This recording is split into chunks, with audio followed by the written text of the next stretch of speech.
Allah Teala Kur'an'da aytgan: "A'udhu billahi mineşşeytanirracim. Hafizu alas salavati ve's salatil wusta ve qumu lillahi qanitin." Ey müminler, sizga farz qilingan namozlaringizni saqlag'iz, xususan ikindi namozina ig'tibor berigiz. Ham namoz o'qiganda Alloh taoladan qo'rqib, tubanchilik bilan turig'iz. Namoz islom dinining la ilaha illalloh Muhammadur Rasululloh degan shahadatidan so'ng ikkinchi ulug' bag'anasi, ham islomning tiragi, musulmonlarni boshqalardan ayira turgan belgisi. Qiyomat kunida birinchi bo'lib kishidan namoz turida so'ralashaq. Agar u uni yaxshi etib o'tagan bo'lsa, jirina yetkirib o'qigan bo'lsa, u o'ngishga erishacak. Agar endi ularni o'qimagan bo'lsa, yoki unga turli kimchiliklar kiritgan bo'lsa, u bek ko'p narsalar yo'g'altashaq, ham endi noshar holda qolashaq. Payg'ambarimiz sollallohu alayhi vasallam aytgan: "Xamsu salawatin katabahunallohu alal ibad. Faman jaa bihinna lam yudayyi' minhunna shay'an istighfafan bihaqqihinna kana lahu 'indallohi 'ahdun an yudkhilahul jannah. ومن لم يأت بهن فليس له عند الله عهد إن شاء عذبه وإن شاء أدخله الجنة." Allah Teala kullarına 5 vakit namazını farz kıldı. Kim onu ötedi hem ona ihtibarsızlık ko'rsatmadi, Allah Teala ona cennetke kirtuni va'da etdi. Kim onu ötemedi, hem yani namazını okumadı, yalqavlık sebepli, Allah Teala, yani Allah ona bunday va'da yok. Eğer Allah Teala tilese onu azaplı, tilese cennetine kirte. Peygamberimiz sallallahu aleyhi ve sellem yaşagan vaqtda 2 kishi bo'lgan. Onun birisi sotuvchi, ikkinchisi temirchi bo'lib ishlagan. Ham azan eshitgach sotuvchi bo'lgani qo'lida narsa bo'lsa da, nindi ish bilan mashg'ul bo'lsa da, onu qoldirgan, ham Peygamberimiz sallallahu aleyhi ve sellemning masjidine yo'nalgan. Temirchi bo'lib ishlovchisi shulay yo'q Peygamberimizning, yani azan eshitgach Peygamberimizning sallallahu aleyhi ve sellemning masjidine oshiqqan. Hem Allah Teala onlarni maqtab bu oyatlarni indirgan. Rijalul la tulhihim tijaratun ve la bay'un an zikrillahi ve iqamis salati ve ita'iz zakah yakhafuna yawman tataqallabu fihi'l qulubu vel absar. Bar shunday kishilar, onlarni savdo, olish berish, Allah'ını zikir etüden, namaz okudan, zakat to'lovdan mashg'ul etmay.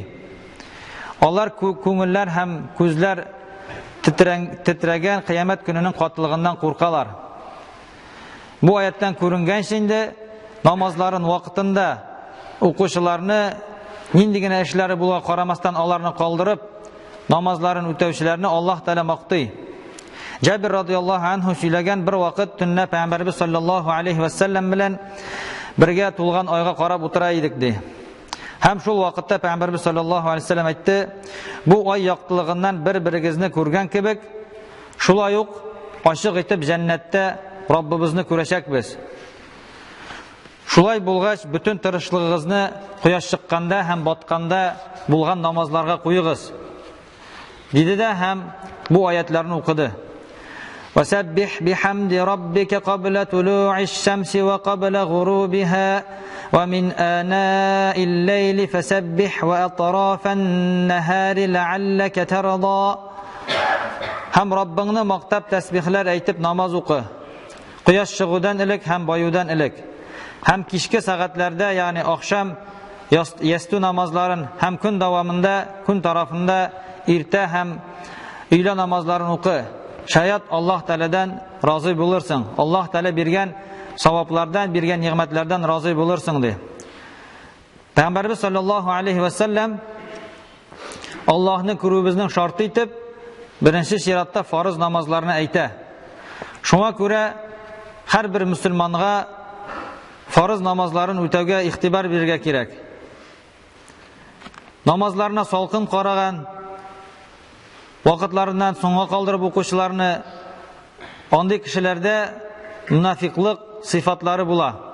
Чөнки бу сыйфатлар намазны соңга калдыру, аңа ялкауланып басу мунафикларның сыйфатлары. Аллаһ Тәала Кур'анда әйткән: «Иннал мунафиқина юхади'уна Аллаһа ва хува хади'уһум ва иза қаму иля-ссалати қаму кусала юраууна ан-наса ва ла язкуруна Аллаһа илля қалила».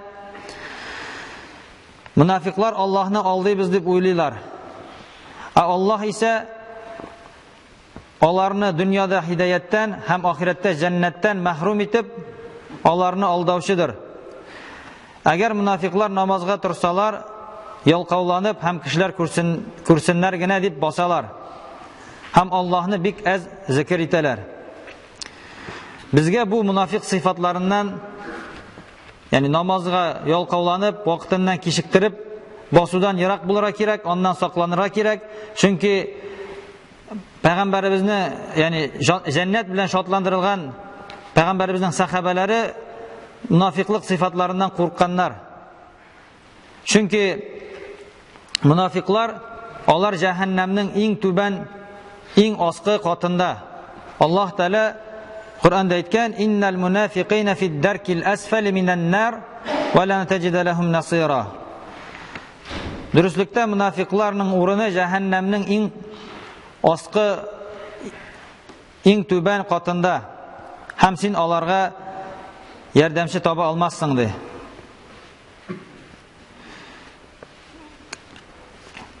Kişini malı, balaları, gailesi Allah Teala'nı zikir etüden, Allah Teala'ga buysunudan, namazlar okudan eğer taypıldırayken, anday kişilerge ahirette hasret hem azap bulaşak. Allah Teala Müslümanlarga, müminlerge müracaat edip aytgan: "Ya eyyuhellezine amenu la tulhikum amwalukum ve la auladukum an zikrillah ve men yef'al zalika fe ulaike humul khasirun."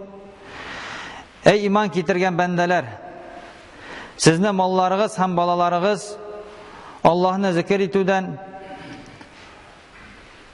taypıldırmasın, meşgul etmesin. Kim bunu işlese, onlar ahirette hasrette buluşlardır. Tefsir galimleri anlattılar. Allah'ın zikrinden diyen sözünü, anda indi Allah namazını kaldırıları, namazga kirte buluları, eğer kirte bulsalardı, indi onlar indi şul sebepli Allah Teala'dan meşgul bulgan bulalar. Hem indi kim şul sebepli gailesi, malları sebepli Allah Teala'ga namaz okudan taypılayken, ona buysunuğa kimçilik kirteyken, anday kişiler ahirette, gazapta, hasrette bulaşaklar.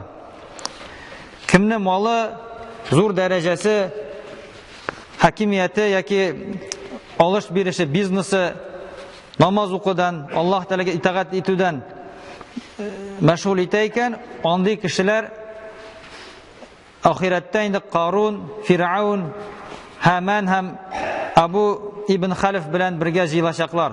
Peygamberimiz sallallahu aleyhi ve sellem aytgan, namaz turunda iske alıp: "Men hafaza aleyha kanat lehu nuran ve burhanan ve necaten yevmel kıyameh ve men lem yuhafiz aleyha lem yekun lehu nurun ve la burhanun ve la necatun ve kana yevmel kıyameti ma'a Qarun ve Firavun ve Haman ve Abi ibn Khalaf."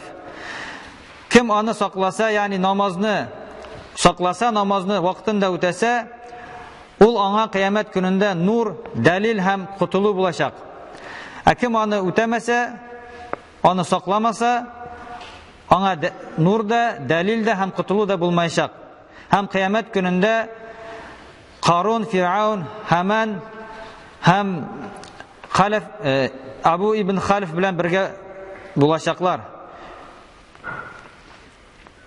Eğer kişinin bu malı dereceleri Allah Teala'nı зикр итүдән, Аллаһка намаз укудан мәшгуль итә икән, бу кеше инде буларга охшаган була. Чөнки аларның да кайберләренең зур дәрәҗәләре булган, кайберләренең әйтик бизнеслары булган, сәүдәләре булган, кайберләренең хакимияте булган, һәм кеше әгәр шул сәбәпле намазларын калдыра икән, ул инде аларга охшаган була.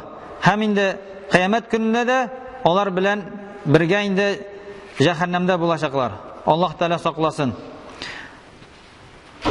Пәйгамбәрбез саллаллаһу алейхи ва саллям бер хадисендә әйткән: кем намазын вакытыннан соңга калдырса, гаиләсен һәм малын югалткан кебек булачак ди. Аллаһ Тәала барчаларыбызны да намазларын вакытында укучылардан кылса иде, кушканнарын үтәп, тыйлганнарыннан тыйлып яшәүчеләрдән кылса иде. Аллаһ Всевышний сказал: оберегайте намазы, и особенно средний, после полуденный намаз, и стойте перед Аллахом смиренно. Первым, за что будет спрошено в судном дне, это намаз. Если он окажется удовлетворительным, то остальные дела тоже будут удовлетворительными. Если он окажется плохим, тогда остальные дела тоже окажутся плохими. Пророк, саллаллаху алейхи вассалям, сказал: Аллах предписал для своих рабов 5 намазов. Того, кто их совершал и не оставлял права намаза по небрежности, Аллах обещал поместить его в рай. А тому, кто не совершал его по лени, Аллах этого не обещал. Если пожелает, он накажет его, если пожелает, ведет в рай. Пусть Аллах Субханаху ва Тааля сделает нас из своих рабов, которые совершают намазы вовремя. بارك الله لنا ولكم في القرآن العظيم ونفعنا وإياكم بالآيات وذكر الحكيم إنه هو السميع الدعاء.